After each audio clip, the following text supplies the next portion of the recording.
Hi friends, how are you? We're in my kitchen. It's quiet and it's evening, so I thought I'd come on really quick and tell you a couple things I've been thinking about when listing your home. These are a few things that my sellers need to think about.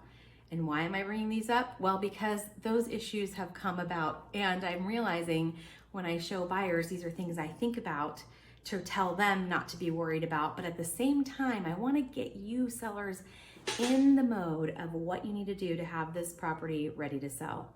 And I always talk about what things you need to do to get your house ready to sell, make it less personalized, try and minimize everything. But one of the key things that you really need to remember is that this home is not going to be yours anymore, and you need to detach the emotional attachment you have to the home. It's very difficult, and I totally understand that because even I really like my home and I want people to like it like I do, but they may not value the things that you value. So how do you do that? Well, some of the things that you want to do when you're trying to take the emotion out of your home is you want to take the personal things out. So I know you have a great bowling trophy from 1986 of the World Bowling Association at Vista Entertainment Center, but it's time to take it down, folks. Yes, don't tell Leo.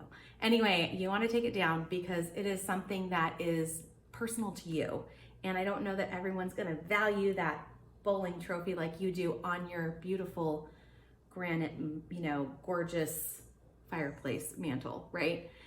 Or say you have something that's from grandma, you have a beautiful porcelain doll she made. I'm really talking about personal things here. Sorry, grandma. Sometimes you got to put them away in a box, in the pod, or in the storage unit, or in the garage, somewhere where it's put away safely that you can enjoy that in the next home, right? The other thing I wanted to really talk about, and this is a hard one because people get offended by it a lot, and I want you to take the offense out of the suggestions that real estate agents have for you. This one's a tough one, but you need to de-stenchify your house, okay? De-stenchify. What does that mean? Sometimes it means just opening a window so that your master bedroom doesn't smell like body odor. Let's be real. There are some homes that have a stronger scent, and it's usually in the adults' rooms, or if you have a child going through puberty, those types of things. Please take no offense, but do it.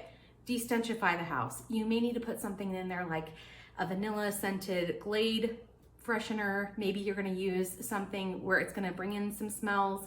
Definitely do something that's light. Don't try and get something floral. Try and stick to very light scents like, coconut, or things that remind you of the beach are usually really helpful, but you got to be careful with the tropical ones because they can have a lot of floral plumeria scents, and you kind of want to not be too strong. So look for like vanilla or coconut, or even lemon can be really pleasing to people's scents. Sometimes people choose like a cookie smell or a marshmallow smell, and those can be really overpowering. Even pine can do that too. So you want to be very selective and pick something very mild. Also, you can always use a diffuser. I always have my diffuser over there.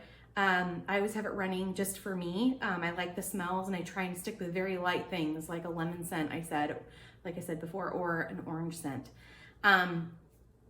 Again, please do your best to not take offense to an agent telling you that your home has an odor. Sometimes it can have an odor even from a dog and you don't realize it. I can't tell you how many times I've been in a house and I've been offended by the smell, but personally I know what to expect. I know when it's a cat, I know when it's a dog.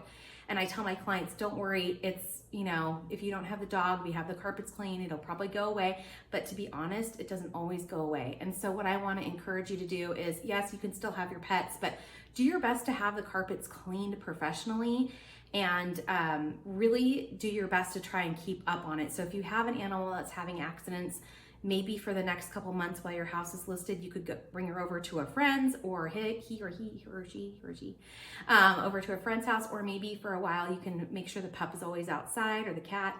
I know that's not always possible for everyone, but it really does make a huge difference because the smell is an offense to some people, and you need to be aware of that.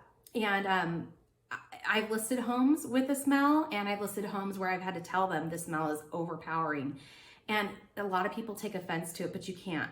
You really have to just be okay. So take the emotion. Again, Part of that is just taking the emotion out of listing that home for sale. If you take it out, it'll be a lot easier and a lot just really pain-free from then on going through this whole process. You're not going to have to worry about a cleaning fee and people asking you for these things. Well, I know that a lot of people aren't giving a lot of,